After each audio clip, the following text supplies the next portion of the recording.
উপনিষদকে ব্রহ্মবিদ্যা বলা হয়। উপনিষদ কি? আমরা বেদ সকলেই নাম শুনেছি। এই বেদের মধ্যেও খুব বড় দুটি ভাগ রয়েছে। তার একটিকে বলা হয় কর্মকাণ্ড, অপরটিকে বলা হয় জ্ঞানকাণ্ড। কর্মকাণ্ড নাম দেখেই ধারণা করা সম্ভব যে সেই অংশে, বেদের সেই অংশে বিভিন্ন যাগযজ্ঞের কথা রয়েছে এবং সেই যাগযজ্ঞ কিভাবে করতে হয়, তার মন্ত্র, তার পদ্ধতি, তার ফললাভ, এই সম্বন্ধে আলোচনা রয়েছে। এবং আমরা যদি শতকরা হিসেবে দেখি, 90% হচ্ছে কর্মকাণ্ড, আর অবশিষ্ট 10% আমরা পাব যে জ্ঞান বা উপনিষদ। ফলে বেদের মধ্যে বেশি যা রয়েছে তা হলো কর্মকাণ্ডের কথা। এবং কর্মকাণ্ড মানে কি না, নানা রকম যাগযজ্ঞর কথা আছে। এবং বৈদিক যুগে মানুষের এটাই ধারণা ছিল যে যাগযজ্ঞের দ্বারা সমস্ত কিছু লাভ করা যায়। যদি আপনি কিছু লাভ করতে চান, কিছু পেতে চান, তার জন্যে যাগযজ্ঞ করতে হবে। যাগযজ্ঞ করে আপনি সেটা পেয়ে যাবেন। কিন্তু এই উপনিষদের মধ্যেও একটি অংশ রয়েছে যেখানে বেদের মধ্যে যে অংশে চরম জ্ঞানের কথা রয়েছে, সেখানে ঠিক ওই রকম বস্তু প্রাপ্তি বা কিছু ফললাভ এইরকম ব্যাপারটা নয়। সেই জন্যে সমগ্র বেদান্ত বা উপনিষদের লক্ষ্যই হলো ব্রহ্মজ্ঞান প্রাপ্তি। এখন প্রশ্ন হবে যে তাহলে এতগুলো উপনিষদ কেন? অনেকগুলো উপনিষদ আছে এবং এই উপনিষদগুলো আমরা বললাম এর একটি নাম বেদান্ত। বেদান্ত মানে বেদের অন্তিম ভাগ, আবার বেদের সার ভাগ, নির্যাস, এই অর্থ বেদান্ত শব্দটি প্রযুক্ত হয়। কিছু কিছু বেদের আবার একেবারে যে শেষে রয়েছে তা মধ্যেও রয়েছে। তো যাই হোক, এই বেদান্ত যে অংশটি বা উপনিষদ যাকে আমরা বলছি, এই উপনিষদগুলো বিভিন্ন বেদে বলে বেশ সংখ্যায় অনেকগুলো। তাকেও আবার দুরকমভাবে ভাগ করা হয়েছে, প্রধান অপ্রধান, মানে মাইনর অ্যান্ড মেজর। মেজর মানে হচ্ছে যেগুলো প্রধান। কোনগুলো? আপনারা সকলেই জানেন, ঈশ, কঠ, কেন, মুন্ডক, মান্ডুক্য, ঐতরেয়, তৈতরেয়, বৃহদারণ্যক, এইরকম কয়েকটা। মোটামুটি এইগুলোই হচ্ছে মেজর। মাইনরও কিছু আছে, সে কৈবল্য উপনিষদ থেকে আরম্ভ করে আরও কিছু কিছু নাম আছে। সেগুলো এরকম প্রায় 108, আরও কারো কারো মতে আরও বেশি। তবে এই যে উপনিষদগুলো যেগুলো আমরা মেজর বললাম, এইগুলো মেজর এই জন্য যে কি এগুলো বড় বা এরকম সেরকম নয়। এর কারণ হচ্ছে আচার্য শঙ্কর এইগুলোর ভাষ্য রচনা করেছেন, বাকিগুলোর আচার্য কিন্তু ভাষ্য রচনা করেননি। তার মানে এটা স্পষ্টতই যে আচার্য শঙ্কর এগুলোকে গুরুত্ব দিয়েছেন বেশি তুলনায় ওগুলো। সেই জন্যে এই উপনিষদগুলোকেই আমরা মান্যতা দিই যে ঠিক ঠিক প্রধান উপনিষদ বলে। এবং এই উপনিষদগুলোর যে বিষয়, সেখানে ওই ব্রহ্মজ্ঞানী, কিন্তু এক একটা দৃষ্টিকোণ থেকে এক এক রকমভাবে বলা হয়েছে। যেমন দেখুন, আপনারা ইতিমধ্যে অন্তত দুটো অনলাইন যারা করছেন, অন্তত দুটো উপনিষদ তো পড়েই ফেলেছেন সম্পূর্ণ। তার মধ্যে একটা দেখেছেন কলেবরে খুব কম, ঈশো 18টা মন্ত্র, আবার এখানে কঠোরটা একটু বড়। এই যে দুটো দেখলেন, দেখুন ঈশোপনিষদের যে অ্যাপ্রোচটা সেটা কোনো কাহিনী নির্ভর নয়, সেটা একেবারে যেন সরাসরি নলেজ, একেবারে স্পষ্ট জ্ঞান কি সেটা আপনাকে বলে দেওয়া হয়েছে। আবার কঠোপনিষদে আমরা যেমন একটা ছোট্ট কাহিনী মতন পাচ্ছি, কিন্তু সে ওই মূলে এসে আবার ওই জ্ঞানের দিকেই চলে গেল। আবার শুধু তাই নয়, এখানে এটাকে বেশ বিস্তারিতভাবে কথা রয়েছে যে ওই জ্ঞান আমরা কিভাবে প্রাপ্ত হতে পারি, কেন আমরা এটা লাভ করতে পারছি না, ইন্দ্রিয়গুলো কি ভূমিকা পালন করে, এই সমস্ত বিষয় কিন্তু সেখানে বলা হয়েছে। ঈশোপনিষদে দেখুন এত কথা না বলে সরাসরি ওইটা বলা হয়েছে। এবং আমরা ঈশোপনিষদ আগে পড়েছি, কিন্তু সাধারণত ঈশোপনিষদটি খুবই মানে একটা ম্যাচিওর অবস্থায় গেলে তারপরে পাঠ করা হয়। তো আপনাদের ইনম্যাচিওর অবস্থায় ম্যাচিওর জ্ঞান দিয়ে দেওয়া হয়েছে, তাকে বাংলায় একটা বলে, সেটা বলছি, ভালো শোনাবেন। ব্যাপারটা হচ্ছে দেখুন, তাহলে আমরা শুরু করেছি কিন্তু ঈশ্বর দিয়ে। অ্যাকচুয়ালি ঈশ্বর মধ্যে যে কথাগুলো আছে ওটা কিন্তু সমস্ত উপনিষদের একবারে সার কথা। তাই জন্যে অনেকে শুরু করেন কঠো দিয়ে, কারণ কঠোর মধ্যে কাহিনী টাইনি এসব রয়েছে, আর একেবারে শেষের দিকে গিয়ে ওই ঈশ্বর পড়ে। কিন্তু আমরা তা করি, আমরা করেছি কি একেবারে মানে গাছে উঠতেই এক কাঁদি বলেছে না ঠাকুর, তো আমরা এক কাঁদিতে আগে পেরে ফেলেছি। এরপরে আমরা দেখছি ডালে পানে মানে নিচের দিকে কি গাছের তলায় পড়ে আছে সেগুলো আমরা দেখব, হয়েছে? তার মানে যেটা বলতে চাইছি, ঈশোপনিষদের যে নলেজটা আমরা পেয়েছি এইটা মানে একদম সর্বোচ্চ একটা নলেজ। ঈশা ভাষ্যম ইদম সর্বম। আচ্ছা দেখুন, এই সুরটা আপনি সমগ্র উপনিষদ যখন পড়বেন, আরও যখন উপনিষদগুলো ধারণা আপনার আসবে, দেখবেন ওই সুরটা যেন সব জায়গায় মিলে যাচ্ছে, সব জায়গায়।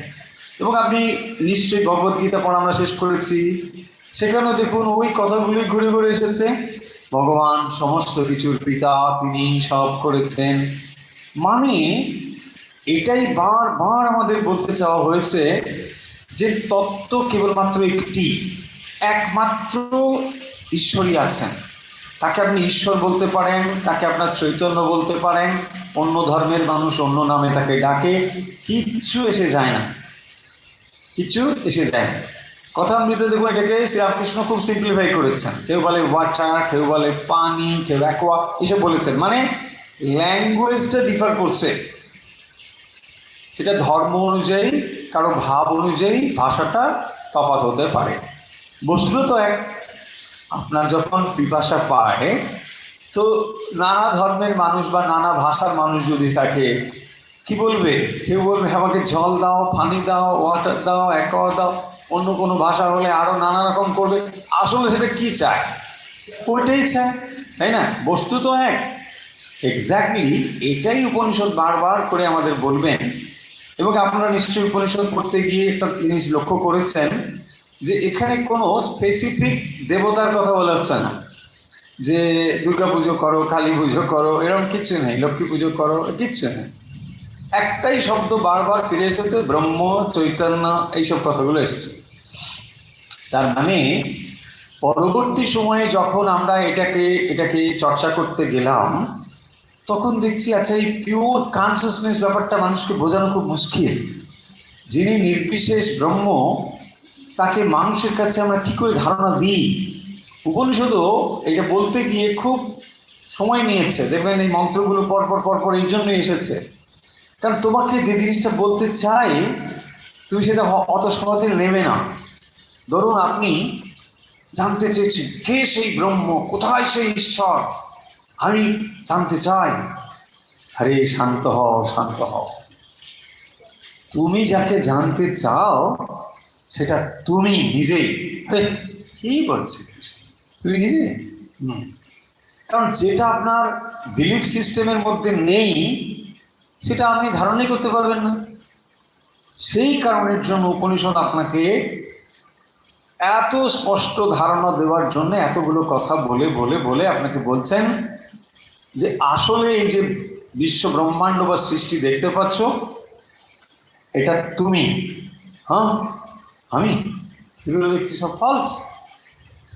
তুমি একটা জিনিস লক্ষ্য করো, তুমি ওটাকে দেখো বলেই জিনিসটি আছে। তুমি যখন ওটাকে দেখছো না, মানে ঘুমিয়ে পড়ছো, তখন ওটা আছে কি নেই তুমি প্রমাণ করতে পারবে না। তার মানে যত সময় পর্যন্ত তোমার মন আছে তত সময় পর্যন্ত এই জগৎ আছে। আপনার মন নেই তো এই জগৎটাও নেই। তার মানে এই জগতের যে এক্সিস্টেন্স আমরা দেখতে পাচ্ছি একদম সলিড, এখানে একটা বিরাট নাথিং, জাস্ট আপনার মাইন্ড। এবং এটাও বলা হচ্ছে যে কঠিন বস্তুগুলোকে আপনি দেখছেন, এরকম বিশাল একটা পাথর, একটা হিমালয় পর্বত, এত কিছু, যে উপাদানে এগুলো তৈরি সেই একই উপাদানে আপনার মন তৈরি। তার মানে একটা প্রান্তে আছে এই বিশাল বিশাল ইমারত, বিশাল বিশাল জিনিস, কঠিন জগৎ পঞ্চভূতে, তারই আরেকটা প্রান্তে আছে মাইন্ড, কিন্তু সেটা অনেক বেশি সাটল, সূক্ষ্ম, কিন্তু উপাদানগুলো একই। একই উপাদানে এই মন তৈরি হচ্ছে। তারই একটা স্থূলরূপকে বলা হয় জগৎ, তারই একটা সূক্ষ্মভূত অবস্থাকে বলা হয় মন। তার মানে যত সময় পর্যন্ত এই মন রূপ চশমার ভেতর দিয়ে আপনি জগৎটাকে দেখছেন তত সময় এটা এইরকমই। মনটা যত সময় পর্যন্ত আছে তত সময় জগৎ রয়েছে, মন নেই তো জগৎ নেই। আপনি যখন ঘুমিয়ে যান, একেবারেই ঘুমিয়ে যান, সুষুপ্তি, তখন দেখুন তো এগুলো কোথায় থাকে। আপনি জেগে উঠলে আবার দেখতে পাচ্ছেন। এটাই প্রমাণ করবে, অদ্বৈত বেদান্ত বলবে বারবার, যে তার মানে তোমার মন না থাকলে জগৎটা তো নেই। তার মানে তুমি যেটা ভেতর দিয়ে দেখছো সেটা যদি না থাকে তাহলে জগৎ নেই। তার মানেই তো জগতের কোনো মন নিরপেক্ষ এক্সিস্টেন্স নেই। মন নিরপেক্ষ এক্সিস্টেন্স নেই। দেখুন এই কথাগুলো আপনি অত সহজে নিতে পারবেন না। It is very settle. বলছি কী ব্যাপার, জগৎ নেই, মন নেই, কী বলছিল? সেই কারণের জন্য এই জিনিসগুলোকে এভাবে নিয়ে যাওয়া হয়েছে। কেন? এটা পিওর নলেজ। উপনিষদ যেদিকে নিয়ে যায় আমাদের, এটা আসলে পিওর নলেজের দিকে নিয়ে যায়। এর পরবর্তী সময় দেখুন, আমি খুব সিম্পলিফাই করে দুটো কথা বলে নিচ্ছি, তারপরে ভেতরে ঢুকছি। এর পরবর্তী সময় যখন আমরা পুরাণ টুরাণের যুগে এলাম, তখন দেখবেন নানা রকম দেব দেবীর উপাসনা, এইসব জিনিসগুলো এসে হাজির হলো। কেন? এটা আমাদের কাছে অনেকটা সহজ হলো, কারণ কনসিয়াসনেস, চৈতন্য, এইসব ব্যাপারগুলো থেকে তাকে যদি আমরা একটা জায়গায় আরোপ করি তাহলে সেটা আমাদেরকে সহজ হয়ে যায়। তাহলে উপাসনা জিনিসটা কি? এবার এলো উপাসনা। এখানে ছিল কি দেখো, এখানে উপাসনা মানে মেডিটেশন অনলি, নিধিধ্যাসন। এখানে উপাসনা, উপাসনা শব্দটা তখনই যাবে যখন একটা কিছু রয়েছে উপর সান্নিকটে। তো উপাসনা মানে সেখানে দ্বৈত, ডুয়ালিটি আসতে হবে, মানে একটা কিছু থাকবে, আমি তার সন্নিকটে এলাম, তবেই সেটা উপাসনা। তাহলে এখানে এসে হাজির হলো কি? দ্বৈত উপাসনা, দেবদেবী, পরমেশ্বর, মহাদেব, এইসব উপাসনা। আচ্ছা, তো তখন আমরা দেখতে পাচ্ছি যে মহাদেব, তার এই গুণাবলী ইত্যাদি রয়েছে সেখানে। এবারে আমি তার কাছে তার সান্নিধ্য লাভের জন্য তার পুজো শুরু করলাম। উপাসনা জিনিসটি কি দেখুন, খুব আগেও বলেছি, আবার এটাকে শুনে নিন, ভীষণ ভীষণ জরুরি কথাটা, ভালো কথা। যে যখনই দেখবেন আমাদের এই আইডেন্টিফিকেশন নিয়ে কথা বলি না, বহুবার আমরা বলেছি উই আর রংলি আইডেন্টিফাইড, এসব বলা হয়েছে। উপাসনা ও one type of identification, but it is higher identification. যখন আমরা মজা করে বলেছিলাম না যখন আপনাকে বলা হয় মানে কোনো একটা খারাপ কিছুর সঙ্গে, ছাগল বললে আপনি রেগে যাবেন, কুকুর বললে রেগে যাবেন, কিন্তু আপনাকে যদি বলা হয় আপনি বাঘ, রাখবেন না, বলছি বাবা আমাকে বাঘ চিনতে পেরেছি ঠিক, হ্যাঁ সিংহ এসব যদি বলা হয় খুবই রাখবে, তাই না? ওটাও তো পশু রে বাবা। এই ছাগল বললে আপনি ঠিক নেবেন না, খুবই খারাপভাবে নেবেন। কিন্তু আপনাদের ওই পশুই যদি বলা হয় আপনাকে না বাঘের মতো লাগছে, বুকটা একেবারে এরকম হয়ে যাবে। Why? That is also identification. তার মানে যখনই কোনো হায়ার জিনিসের সঙ্গে আইডেন্টিফিকেশন হয় we feel proud, that is call উপাসনা। সো উপাসনা মানে তাহলে মহাদেব, হ্যাঁ তিনি হচ্ছেন কি করছেন, সৃষ্টি স্থিতি প্রলয়ে তিনি হচ্ছেন কর্তা, বিষ্ণু মহাদেব, হ্যাঁ এসে গেল রাইট। এইবারে আপনি কি করছেন, আপনি মহাদেবের উপাসনা শুরু করছেন। ওটা আইডেন্টিফিকেশন, বাট এটা হায়ার আইডেন্টিফিকেশন। এখানে ছিল কি শরীর মন বুদ্ধির সঙ্গে আমরা আইডেন্টিফাইড হয়েছিলাম, ওই আইডেন্টিফিকেশনটাকে আমরা একটু সরিয়ে দিলাম, কেন্দ্রটা চেঞ্জ করে দিলাম। না হে মহাদেব তুমি আমার এই করো, তুমি এই প্রভু, আমি তোমাকে এই করছি, এই তো আছে, বোঝা যাচ্ছে? এইটা অনেক সহজ হয়ে গেল। এখান থেকে আস্তে আস্তে ভক্তির পথ বেরিয়ে যাবে, জ্ঞান মিশ্রা ভক্তির পথ বেরিয়ে যাবে, অনেক রাস্তা আস্তে আস্তে খুলে যাবে। তাহলে এখানে আমরা যেটা পড়ছি দ্যাট ইজ পিওর নলেজ। সেই জন্যে কারো কারো এটা একটা মানে কঠিন লাগতে পারে, মাথার উপর দিয়ে চলে যাচ্ছে, এই ব্যাপারগুলো হতে পারে। কেন পারে না, এটা বেশ বললাম হরিকথা শুনছি, হরি ওখানে গেল, তারপরে তাকে বিয়ে করলো, তারপরে তার ছানা হলো কোনা হলো, এই কাহিনী শুনতে শুনতে আমাদের ভালো লাগে, কারণ আমরা এই কাহিনীর ভিতরেই আছি, তাই না? শিবেরও বিয়ে হলো, শাঁখ বাজলো, আরে ভাই কে শাঁখ বাজাচ্ছে ওখানে, হয় না? দেখবেন মহাদেবের বিবাহ হচ্ছে শিবরাত্রি, মানে আমরা ওই বিবাহ টিবাহ ভিতরে বেশ আনন্দ অনুভব করি, সুন্দর চলছে, এই হচ্ছে ব্যাপার। মানে সেটাও টু সাম এক্সটেন্ট সংসার হলে।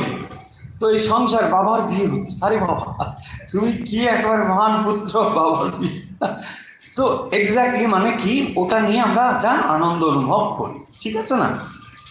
এখানে কিন্তু আপনি ওটা পাবেন না, কিন্তু কি পাবেন, আপনি কে, এটা আপনাকে জানতে হবে।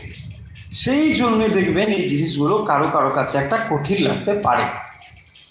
কিন্তু যারা ওই রকম একটা কোনো কিছু উপাসনা মানে একটা কিছু ধারণা নিয়ে পছন্দ করেন না, অনেকের মানসিক অবস্থা, তারা এইগুলোকে ভীষণ পছন্দ করবেন, যে না না আমাকে ওই সব কিছু ধারণা নিতে হবে না, আমি একদম পিওর নলেজ নিতে চাই, আমি কে আমি জানতে চাই, আত্মা কি আমি জানতে চাই, ব্রহ্মকে আমি জানতে চাই। ইয়েস, তাদের জন্য এটা ঠিকঠাক আছে। সো এটা অন্য কোনোভাবে বিকৃত হয়ে যায়নি, কোনোভাবে আপনার কিছুই ডিস্টার্ব হবে না। আপনি মানে কোনো নির্দিষ্ট দেবদেবীতে বিশ্বাস আপনার থাকলেও কিছু নেই, না থাকলেও কিচ্ছু নেই। আপনি শুধু আপনাকে জানতে হবে আপনি কে, এইটুকুই জানতে হবে। এই বিশ্ব ব্রহ্মাণ্ডের সঙ্গে আপনার রিলেশনটা কি, এটা জানতে হবে। অদ্বৈত বেদান্ত যে সিদ্ধান্তে আমাদের নিয়ে যাবেন সেটি হলো এই জগতের তত্ত্ব দুটো নেই, জগতে তত্ত্ব একটি, কিন্তু আমরা তো যা দেখছি সবসময় দুটোই। দেখুন আপনি জগৎ দেখছেন না, তাহলে জগৎকে দেখছেন মানে দুটো তত্ত্ব হলো, আপনি একজন, জগৎ আরেকজন, মানে জগৎ আরেকটি। ফলে দুটো তত্ত্বই যখন আপনি দেখছেন, আবার অদ্বৈত বেদান্ত বলছেন যে না দুটো বলে কিছু নেই, নেহ নানাস্তি কিঞ্চনা, সেখানে নানা বলে কিছু নেই। নানাতে মানা, তো নানা যখন কিছু নেই, না না নানা নানি না কিন্তু, হ্যাঁ নানা মানে ইয়েস এইটা, তো নানা বলে যখন কিছু নেই তখন কি আছে, তত্ত্ব একটি। তার মানে এক ই দুই হয়েছেন। তার মানে যখনই আপনি যা দেখছেন এবং যে দেখছে এই দুটো উপাদানই এক। ওরে বাবা কমপ্লিকেটেড, ইয়েস, এইগুলোই হচ্ছে এই উপনিষদের মূল ব্যাপার। সেই জন্য দেখবেন যমরাজ একটি পর একটি বললি বলে যাচ্ছেন, বলতে হচ্ছে কেন, না, না হলে নচিকেতা এই জিনিস যদিও উত্তম অধিকারী, অত্যন্ত উত্তম অধিকারী, তবুও তিনি এগুলোকে স্পষ্ট ধারণা করতে পারবেন না, কারণ এই জিনিসগুলো খুব সূক্ষ্ম জিনিস। এবং এই সূক্ষ্মতার মানে কি?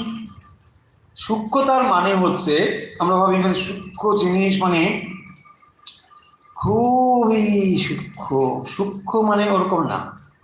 সূক্ষ্ম মানে হচ্ছে যেটা ধরতে পারবো না, খুব গূঢ়, ওর ভেতরেই আছে, বাট ওটাকে একটা দিক থেকে বার করতে হবে বা বুঝতে হবে। যেমন উদাহরণ দিয়ে বোঝা যাবে, দুধের মধ্যে ঘি আছে, বাট ঘি ইজ নট ভিজিবল, হয়ে গেল, দুধটা দেখা যাচ্ছে। এটাই সূক্ষ্ম, যে ওটাকে একটা প্রসেসের ভেতর দিয়ে নিয়ে গেলে তবে দেখা যাবে, ঠিক ওরকম সূক্ষ্ম। মানে আমরা ভাবি তাহলে মাইক্রোস্কোপ প্রথম নিয়ে আসি, মাইক্রোস্কোপে ব্রহ্মদর্শন, না না, ওটা হবে না, ওটাও একটা যন্ত্র, ফলে ওটাও গ্রস, ওটাকে আমরা সাটল বলবো না, ওটা গ্রস, বোঝা গেল। তাহলে সূক্ষ্ম মানে ওটাই, যেটাকে আমরা বুদ্ধি দিয়ে বুঝতে হবে, সরাসরি দেখা যাচ্ছে না, ওটাই। যেমন টেবিলটা স্থূল, কিন্তু গাছটা সূক্ষ্ম। একটা গাছ থেকেই তো টেবিলটা হয়েছে, গাছটা এই মুহূর্তে দেখা যাচ্ছে না, ওটাকে আপনি বুদ্ধি দিয়ে ধরছেন যে নিশ্চয়ই একটা গাছ ছিল, গাছটা কাটা হয়েছে, তারপরে টেবিল তৈরি হয়েছে। ঠিক এই জিনিসটা যেটা তার মধ্যে আছে, আপনি দেখতে পাচ্ছেন নারকেল, কিন্তু তেল দেখতে পাচ্ছেন না, নারকেল তেল ওখানে দেখতে পাচ্ছেন না, কিন্তু নারকেল তেল রয়েছে। এই তাহলে যেটা যার ভেতরে রয়েছে কিন্তু সেটা দেখা যাচ্ছে না, দ্যাট ইজ সূক্ষ্ম হলো। এই সূক্ষ্মতাটাকে বোঝানোর জন্য নচিকেতার একটা প্রস্তুতির প্রয়োজন ছিল, তা না হলে তিনি এই সূক্ষ্মতাকে ধরতে পারবেন না। সেই জন্যে, আচ্ছা কেন, এখন আপনার প্রশ্ন করবেন কেন উত্তর, খুব রাফলি আমরা বলছি, মানে খুব ওপর যে দেখুন, যখন আমরা এই জগৎটাকে দেখছি, কী দিয়ে দেখছি? চোখ, কান, নাক, মুখ, এই ইন্দ্রিয় দিয়ে দেখছি, 5টা ইন্দ্রিয় আছে, হয়েছে তো 5টা ইন্দ্রিয় দিয়ে দেখছি, আর যা কিছু 5টা ইন্দ্রিয় দিয়ে করছি। এখন প্রশ্ন হচ্ছে, তাহলে ইন্দ্রিয়গুলোকে দিয়ে যখন জগৎটাকে দেখছি, তাহলে জগৎটা আদৌ কি, সেটা আমি আমার ইন্দ্রিয়ের বাইরে গিয়ে দেখতে পাচ্ছি কি, বুঝতে পারছি কি পাচ্ছি না? ধরুন আমি যদি কালো রঙের চশমা পরে থাকি, তাহলে কালোই দেখছি সব, সিম্পল ওয়ে। তার মানে আমি ইন্দ্রিয়ের ভেতর দিয়ে যখন জগৎকে দেখছি, ইন্দ্রিয় যদি দুষ্ট হয় তো আমি জগৎকে ওরকমই দেখছি, তাই না? আমার ধরুন চোখ নেই, তাহলে আমি কি দেখবো? সব এরম এরম করছি, এরম এরম এরম ক্লিয়ার হয়ে যাবে, তাহলে সবই এরকমই হবে। তার কাছে আর যাই হোক না কেন, বস্তুর কোনো আলো বলে তো নেই, চোখটা তো সে দেখতে পাচ্ছে না, ঠিক সেরকম। তো তাহলে ইন্দ্রিয়ের ভেতর দিয়ে যখন জগৎকে আমরা দেখছি, তখন এরকমই দেখছি।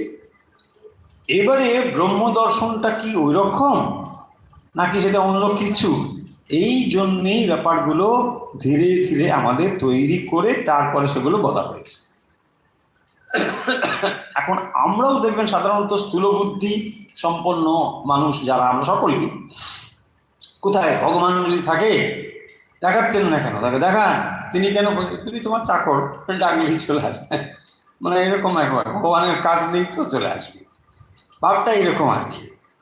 কিন্তু এটা আমরা বুঝছি না যে ইন্দ্রিয় গ্রাহ্য যে সমস্ত বস্তুগুলোকে আমরা দেখি, তার বাইরেও যে অন্য কিছু জিনিস থাকা সম্ভব, এটা সম্পর্কে আমাদের স্পষ্ট ধারণা নেই। সেই জন্যে আমরা ওরকম একটা তর্ক অনেক সময় জুড়ে দিই, খুব স্থূল তর্ক। এর স্থূল উদাহরণও আছে, যেমন এই মুহূর্তে আমরা চাঁদ দেখতে পাচ্ছি না, তার মানে কি চাঁদ নেই? এটা গেল খুব স্থূল উদাহরণ।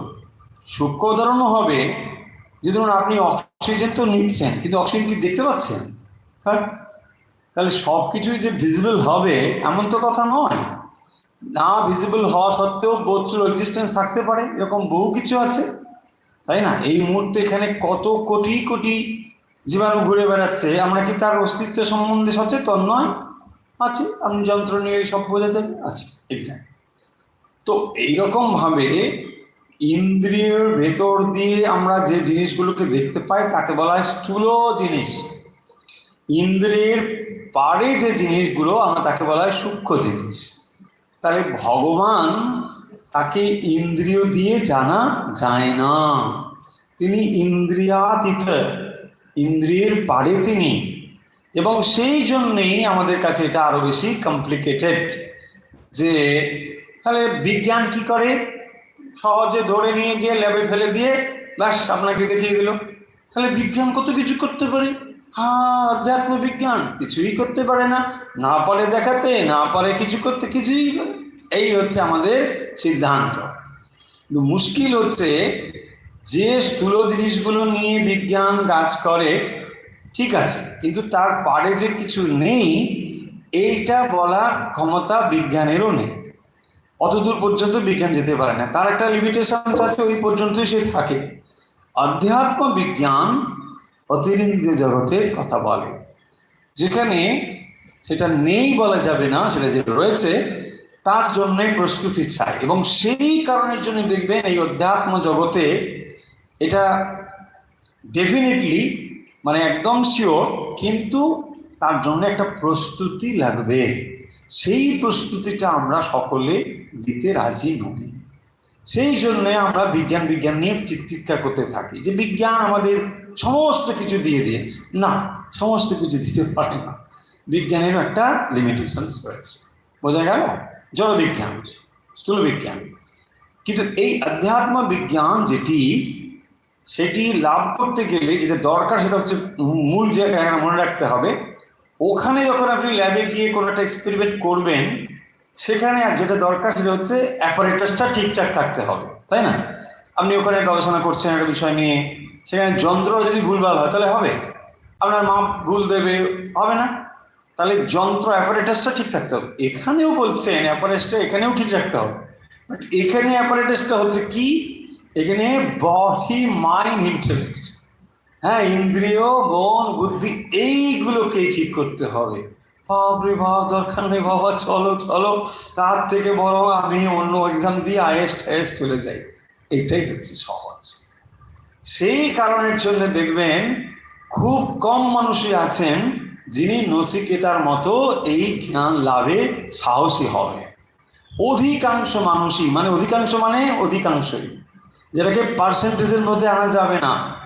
হ্যাঁ, মনুষ্যানাম সহস্রেষু, হাজার হাজার মানুষের মধ্যে যারা চেষ্টা করে, তারও মধ্যে সেটাকে লাভ করতে পারে। অনেক অনেক একবারে সূক্ষ্ম ব্যাপার, সেই কারণের জন্য করতে পারে না। কারণ এখানে প্রথম পয়েন্ট হচ্ছে চিত্ত শুদ্ধি, মাইন্ড পিউরিফিকেশন। ওরে বাবা, মাইন্ড পিওর, দরকার নেই বাবা, চলো। কিন্তু এটা করতে পারলে যে রেজাল্ট রয়েছে একদম বিজ্ঞান, যাকে আমরা যুক্তিসঙ্গত বলি, এটাও যুক্তিসঙ্গত।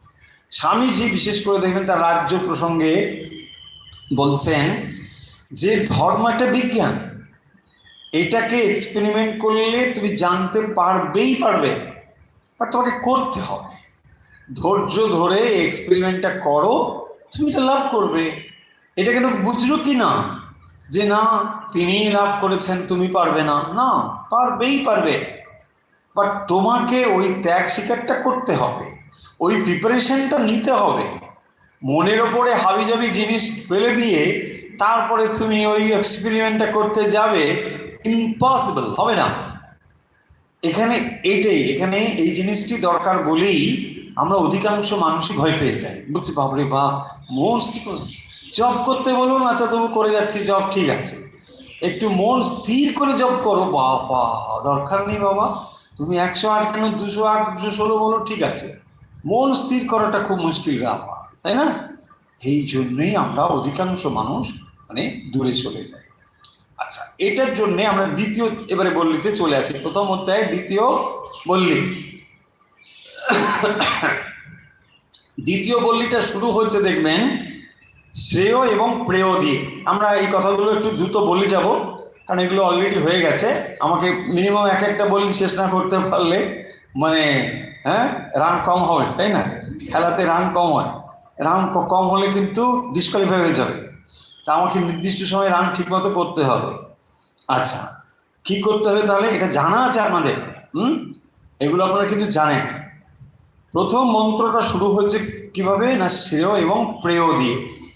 এখানে বলা হচ্ছে যে কর্মের ভেতর দিয়ে যদি আমি যাই তাহলে আমরা কি করব না, মানে শ্রেয়র ভিতরে আমরা না গিয়ে মানে প্রেয়র দিকে চলে যাব, আর জ্ঞানের ভিতর দিয়ে গেলে আমরা শ্রেয়ের ভিতর দিয়ে যাব। তার মানে দুটো জিনিস এখানে স্পষ্ট হলো, একটা জ্ঞান আর একটা হলো কর্ম। তার মানে আমি যদি কর্মের ভিতর দিয়ে যাই তাহলে কি হবে, আমার ভিতর ডিজায়ার রয়েছে, আমি সেটা ফুলফিল করার জন্য কর্ম করব, আর তারপরে আমি এগিয়ে যাব। আলটিমেটলি এতে কি হবে আমার, আমি মানে প্রেয় দ্বারাই চলতে থাকবো, তাই না? প্রেয়টা আমার লাভ হয়ে যাবে, কিন্তু শ্রেয়টা করতে গেলে আমি পারবো না। শ্রেয়র জন্য সেই জন্য চাই জ্ঞান।